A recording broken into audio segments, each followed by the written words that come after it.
ওং নমো ভগবতে বাসুদেবায়। আমার প্রিয় দর্শক বন্ধুকে আমার আন্তরিক অভিনন্দন, শুভেচ্ছা ও ভালোবাসা জানাই। আমি আশা করি অনাদির আদি গোবিন্দের অশেষ করুণায় আপনারা সকলেই কুশল আছেন। আজ আপনাদের কাছে যে বিষয়টি নিয়ে আলোচনা করতে চলেছি, মঙ্গলের প্রবেশ নিজ রাশিতে অর্থাৎ মেষ রাশিতে 11ই মে 2026 থেকে 21শে জুন 2026 পর্যন্ত মেষ রাশিতে অবস্থান করবে এবং 3টি নক্ষত্রের মাধ্যমে মেষ রাশিটি অতিক্রান্ত করবে। তাই তুলা রাশি বা তুলা লগ্নের জাতক জাতিকারা আপনারা কেমন ফল পেতে চলেছেন তা আমি আচার্য কমল শাস্ত্রী আপনাদের কাছে এই ভিডিওতে বিস্তারিতভাবে আলোচনা করব। ধৈর্য সহকারে আপনারা ভিডিওটি দেখবেন। মঙ্গল যা নির্দেশ করে সাহস, বীরত্ব, প্রখর বুদ্ধি, যুদ্ধপ্রিয়তা, রোগ প্রতিরোধ করার ক্ষমতা, আত্মবিশ্বাস, সহ্য শক্তি ইত্যাদি ইত্যাদি। এবং মঙ্গল নিজের গৃহে মেষ রাশিতে এই গোচরটি অত্যন্ত শক্তিশালী এবং জন্মকালীন যার মঙ্গল অশুভ, দুর্বল, পীড়িত থাকলে দাম্পত্য কলহ, অপারেশন, অ্যাক্সিডেন্ট, কলহ বিবাদ, রাগের বশে যে কোনো অশুভ কাজ কিন্তু করে ফেলতে পারে। এবং মঙ্গল এখানে প্রথমেই কিন্তু প্রবেশ করবে অশ্বিনী নক্ষত্রে। অশ্বিনী নক্ষত্রে 11ই মে থেকে 28শে মে পর্যন্ত অবস্থান করবে। অশ্বিনী নক্ষত্রটি যে কেতুর নক্ষত্র, ঠিক কেতুর নেচারটাও কিন্তু মঙ্গলের মতো, কারণ মঙ্গলের মধ্যে যেরকম হঠকারিতা রয়েছে কেতুর মধ্যেও সেরকম হঠকারিতা রয়েছে। আপনার সাহস, উদ্যম, কর্মশক্তি এখানে বহু গুণে কিন্তু বৃদ্ধি ঘটবে এই অশ্বিনী নক্ষত্রে। দীর্ঘদিনের আটকে থাকা কাজ অতি অবশ্যই গতি আসবে এবং সাহসী সিদ্ধান্ত নিতে আপনি সক্ষম হবেন। আর্থিক অনটন দূর হবার সম্ভাবনাও কিন্তু প্রদান করবে। এবং মঙ্গল যখন ভরণী নক্ষত্রে অর্থাৎ শুক্রের নক্ষত্রে প্রবেশ করবে 29শে মে থেকে 16ই জুন 2026 পর্যন্ত, এই ভরণী নক্ষত্র হচ্ছে পূর্ব জন্মের প্রতীক। তাই এই সময় নতুন প্রজেক্ট বা পরিকল্পনা শুরু করার জন্য আদর্শ এবং সৃজনশীল শক্তি এবং মঙ্গলের মধ্যে কর্মদক্ষতা মিলে বড় কোনো লক্ষ্যতে অর্জন আপনি করতে সাহায্য করবে। এবং প্রভাব, প্রতিপত্তি, আর্থিক উন্নতি ও ব্যবসায়ী মানসিকতাও এখানে প্রদান করবে শুক্রের নক্ষত্রে। মঙ্গল যখন রবির নক্ষত্রে অর্থাৎ কৃত্তিকা নক্ষত্রে যখন প্রবেশ করবে 17ই জুন থেকে 21শে জুন, কৃত্তিকার মধ্যে দহন এবং বিশুদ্ধিকরণের প্রতীক এবং এই নক্ষত্রের মধ্যে জ্বালাময়তা রয়েছে। তাই প্রশাসনিক ও নেতৃত্ব ক্ষমতা এবং সরকারি কাজে বা রাজনীতির সঙ্গে যুক্ত ব্যক্তিদের ক্ষেত্রে শুভ সময় কিন্তু হয়ে উঠতে পারে। আত্মবিশ্বাস ও দৃঢ় প্রতিজ্ঞ হয়ে অতি অবশ্যই উঠবেন। বর্তমানে দেখুন, যেহেতু তুলা রাশি বা তুলা লগ্নের ঠিক সপ্তম ভাবে এই মঙ্গলের অবস্থান, যেটি সপ্তম ভাব আমরা ব্যবসা বাণিজ্যের স্থান বলে থাকি, বিবাহ এবং এখানে মিলন, পার্থিব্য বন্ধন, বৈধ বন্ধন এবং স্বামী স্ত্রী, এটি হচ্ছে জাতকের মালক স্থান হিসেবেও বিচার করা হয় ইত্যাদি ইত্যাদি। মঙ্গল আপনাদের সপ্তমভাবে অবস্থান করলো কর্মভাবের উপরে দৃষ্টি প্রদান করবে এবং আপনাদের রাশিভাবের উপরে দৃষ্টি প্রদান করবে, দ্বিতীয় ভাবের উপরে দৃষ্টি প্রদান করবে এবং দ্বিতীয় ভাব মানে অর্থভাবেরও কিন্তু মঙ্গল নির্দেশক। কেতুর নক্ষত্রে কেতু আপনাদের একাদশভাবে রবিকে রিপ্রেজেন্ট করায়, এখন একাদশভাবে অবস্থান করছে এবং এই তুলা রাশির জাতক জাতিকাদের জন্য ব্যবসায় মুনাফা বৃদ্ধির যোগ ও বাড়বে এবং নতুন সুযোগও কিন্তু তৈরি হবে। তবে জীবনসঙ্গীর মেজাজ খিটখিটে হবে, তাই শান্তি বজায় করুন এবং বর্তমান সময়ে আপনার আত্মবিশ্বাসও কিন্তু বাড়বে এবং হঠকারী সিদ্ধান্ত থেকে আপনাকে বিরত থাকতে হবে। অর্থ উপার্জনের পথ কিন্তু আপনার প্রশস্ত হবে এবং তার সঙ্গে তাল মিলিয়ে কিন্তু ব্যয়ভাবও কিন্তু আপনার চলবে। এবং অশ্বিনী নক্ষত্রে গুরুত্বপূর্ণ হবে ব্যবসায় নতুনভাবে শুরু করার জন্য, অত্যন্ত শুভ প্রভাব কিন্তু বিস্তার ঘটাতে পারে। এবং যত যাই হোক মিশ্র প্রভাব কিন্তু এই অশ্বিনী নক্ষত্রে ফেলবে আপনাদের ক্ষেত্রে।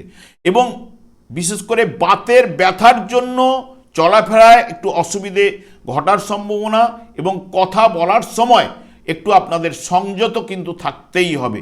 মঙ্গল যখন শুক্রের নক্ষত্রে অর্থাৎ ভরণী নক্ষত্রে প্রবেশ করবে, মঙ্গল এমনিতে আপনাদের সপ্তম ভাবে অবস্থান করলো, দ্বিতীয় ভাবের নির্দেশক দশম ভাবের উপরে দৃষ্টি প্রদান করবে, আপনাদের রাশি বা লগ্ন ভাব বা দ্বিতীয় ভাবের উপরে দৃষ্টি প্রদান করবে ঠিক শুক্র ওই সময় আপনাদের ভাগ্য এবং কর্মভাবের উপর দিয়ে কিন্তু পাস করবে।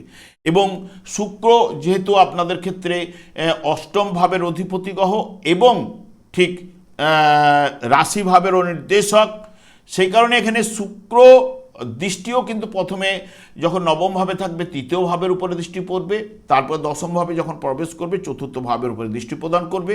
আপনার কর্মজীবনে বড় ধরনের পরিবর্তন কিন্তু ঘটাতে পারে এই শুক্রের নক্ষত্রে। মঙ্গলের সাহস এবং ভরণী নক্ষত্রের মধ্যে সৃজনশীলতা মিলে ব্যবসায়ীদের জন্য নতুন বিনিয়োগে বা লাভের পথ কিন্তু প্রশস্ত কিন্তু ঘটাবে এবং দীর্ঘদিনের আটকে থাকা কাজ দ্রুত গতিতে আপনি সম্পন্ন করতে পারবেন। বর্তমান সময়ে আপনার আকর্ষণ ক্ষমতা বা রোমান্টিকতা ও আবেগ বৃদ্ধি কিন্তু ঘটবেই। তবে যেহেতু সপ্তমভাবে মঙ্গল, তাই সঙ্গীর সাথে আপনার ভুল বুঝাবুঝি মতান্তর ঘটতে পারে। তবে আপনি আগের চেয়ে উদ্যমী এবং আত্মবিশ্বাসী অনুভব করবেন। তবে নতুন কিছু শেখার আগ্রহ কিন্তু আপনার বাড়বে। দূর ভ্রমণের পরিকল্পনা সফল হতে পারে এবং আধ্যাত্মিক চেতনার বিকাশ কিন্তু আপনার ঘটবে। বর্তমান সময়ে সঙ্গীর সহিত মধুর সম্পর্ক বজায় রাখুন এবং আর্থিক লেনদেনে কিন্তু যদি আপনি সতর্কতা অবলম্বন করতে পারেন আপনাদের ক্ষেত্রে কিন্তু ভালো। এটি 29শে মে থেকে 16ই জুন পর্যন্ত এই প্রভাবটা কিন্তু উঠে আসার সম্ভাবনা। মঙ্গল যখন রবির নক্ষত্রে প্রবেশ করবে, রবি অর্থাৎ কৃত্তিকা নক্ষত্রে, মঙ্গল এমনিতে সপ্তমভাবে অবস্থান করলো, দ্বিতীয় ভাবের নির্দেশক এবং কর্মভাবের উপর দৃষ্টি প্রদান করবে। আপনাদের রাশি এবং দ্বিতীয় ভাবের উপরে মঙ্গলের দৃষ্টি থাকছেই এবং রবির নক্ষত্রে রবি ওই সময় কিন্তু আপনাদের রাশি বা লগ্ন সাপেক্ষে অষ্টমভাবে অবস্থান করবে এবং অষ্টমভাবে অবস্থান করলেও আপনাদের লাভ ভাবের অধিপতি গ্রহ দ্বিতীয় ভাবের উপরে দৃষ্টি প্রদান করবে, যা 16ই জুন থেকে 21শে জুন পর্যন্ত। বর্তমান সময়ে আপনার মধ্যে নেতৃত্বের গুণাবলী কিন্তু ফুটে উঠবেই এবং কর্মক্ষেত্রে স্পষ্ট ভাষী হয়ে উঠবেন এবং কঠিন চ্যালেঞ্জও নিতে ভয় কিন্তু করবেন না। যারা প্রশাসনিক সরকারি কাজে যুক্ত তাদের জন্য উন্নতি এবং বড় সুযোগ আসার সম্ভাবনা এবং অর্থলাভের প্রবল যোগ এবং কৃত্তিকা নক্ষত্রের প্রভাবে আপনার উপার্জনও কিন্তু বাড়বে এবং অকস্মাৎ প্রাপ্তি যোগ, যা আপনার উপার্জন কিন্তু বাড়তে পারে। সেটি লটারি হতে পারে, পৈতৃক সম্পত্তি হতে পারে, বীমা সংক্রান্ত থেকেও কিন্তু আসতে পারে। তবে কঠোর পরিশ্রম কিন্তু আপনাদের করতেই হবে এবং চ্যালেঞ্জও কিন্তু কিছু না কিছু থাকবে। দাম্পত্য জীবনে কিছু না কিছু মতান্তর ঘটবে এবং বিশেষ করে আপনাকে ওই সময়টি যদি একটু নমনীয়তা যদি করে চলেন তাহলে কিন্তু স্বামী স্ত্রী বলুন বা অপরেন্ট পার্টিদের সঙ্গে সুসম্পর্ক কিন্তু বজায় থাকবে। কারণ যেহেতু রবিও এবং মঙ্গলও দুটি গ্রহই কিন্তু উগ্র গ্রহ এবং এই দুজনের মধ্যে তেজ থাকেই, তাই ঠান্ডা মাথায় সিদ্ধান্ত নিন, রাগ জেদকে কন্ট্রোল করুন, দেখবেন ভালো ফল অতি অবশ্যই আপনাদের কিন্তু উঠে আসবে।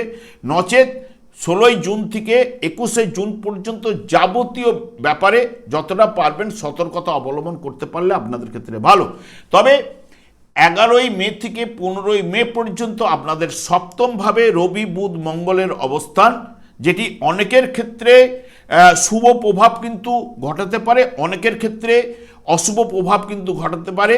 কারণ এই যে সপ্তম ভাব যেহেতু জায়া ভাব বলা হয়, দাম্পত্য জীবনের ক্ষেত্রে বলা হয়, এখানে রবি মঙ্গল দুটি গ্রহ অবস্থান করা এই কয়েকটা দিন 11 থেকে 15ই মে 3-4টে দিন একটু সতর্কতা এবং কথাবার্তার মধ্যে একটু সংযুক্ত রাখতে পারলে অতি অবশ্যই ভালো ফল কিন্তু উঠে আসবে। আমি আর দীর্ঘায়িত না করে আমি আচার্য কমল শাস্ত্রী প্রত্যেক বুধবার এবং শুক্রবার সন্ধ্যা 8:30 এই ইউটিউব চ্যানেলে লাইভ অনুষ্ঠান করে থাকি। ঠিক ওই সময় আমাকে ফোন করলে আপনারা নিজেদের ভাগ্য বিষয়ে জানতে পারবেন। তাছাড়া বিভিন্ন ধরনের ভিডিও আপলোড করে থাকি, সেগুলি পাওয়ার জন্য আমার চ্যানেলটাকে সাবস্ক্রাইব করে বেল আইকনে ক্লিক করে রাখুন। যখন আমি লাইভ অনুষ্ঠান বা যে কোনো ভিডিও আপলোড করলে আপনার নোটিফিকেশন পৌঁছে যাবে। আমি অনাদিরাদি গোবিন্দের কাছে প্রার্থনা করি আপনারা ভালো থাকুন, সুস্থ থাকুন, আনন্দে থাকুন। আজ এই পর্যন্ত, পরের ভিডিও দেখা হচ্ছে। নমস্কার।